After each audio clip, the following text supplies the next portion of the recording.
ملک غور کا بادشاہ بہت ظالم تھا۔ وہ لوگوں کے مویشی چھین لیتا اور ان سے سخت کام لیتا، ان کے دانے اور کھانے پینے کا بالکل بھی خیال نہ رکھتا۔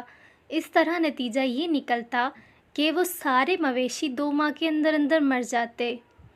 پیارے بچوں، ایک مرتبہ بادشاہ شکار کھیلنے کے لیے گیا اور اپنے لشکر سے بچھڑ گیا۔ رات ہو گئی تو وہ ایک قریبی گاؤں جا پہنچا۔ بادشاہ نے دیکھا کہ کسان گدھے کو مار مار کر اس کی ہڈیاں توڑ ڈالتا ہے۔ کسان کو یہ کرتے ہوئے دیکھ کر بادشاہ نے اسے سمجھایا کہ بے زبان جانور پر اس طرح ظلم نہ کرو، یہ حیوان بھی ہماری طرح ہی جان رکھتے ہیں۔ کسان پورا فلسفی تھا لیکن بادشاہ کو نہیں پہچانتا تھا۔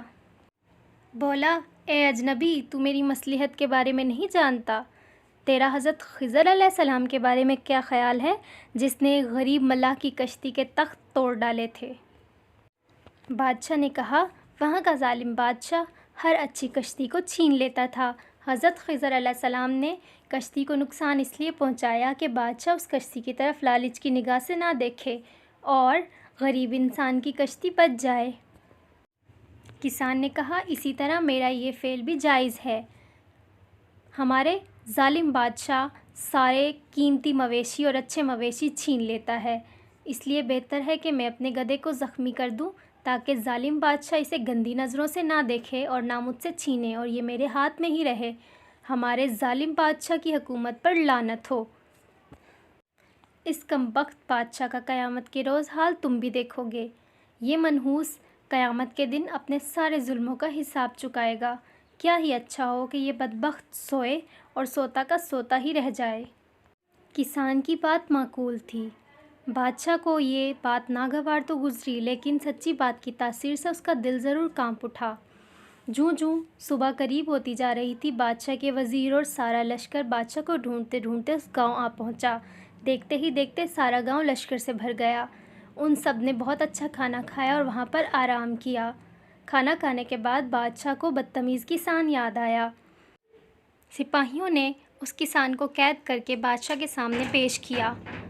بادشاہ نے جلاد کو حکم دیا کہ اس کا سر قلم کر دے۔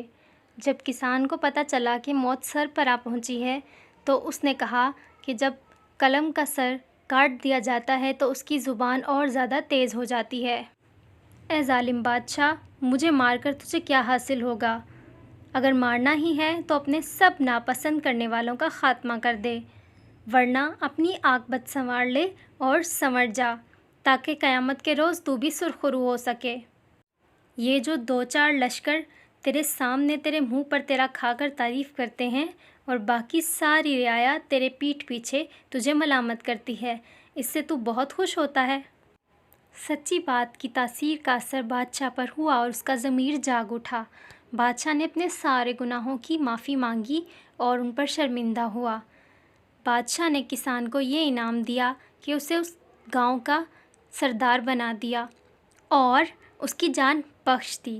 دیکھا بچوں آپ نے، ہمیں بھی چاہیے کہ ہم دوسروں کو ان کا عیب بتاتے رہیں اور خود بھی اچھے انسان بن کر رہیں۔ اس کہانی کو لائک ضرور کریں اور اپنے دوستوں کے ساتھ شیئر کریں اور سبسکرائب کا بٹن ضرور دبا دیں تاکہ آپ روز آنے والی نئی نئی کہانیوں کو ضرور سنتے رہیں۔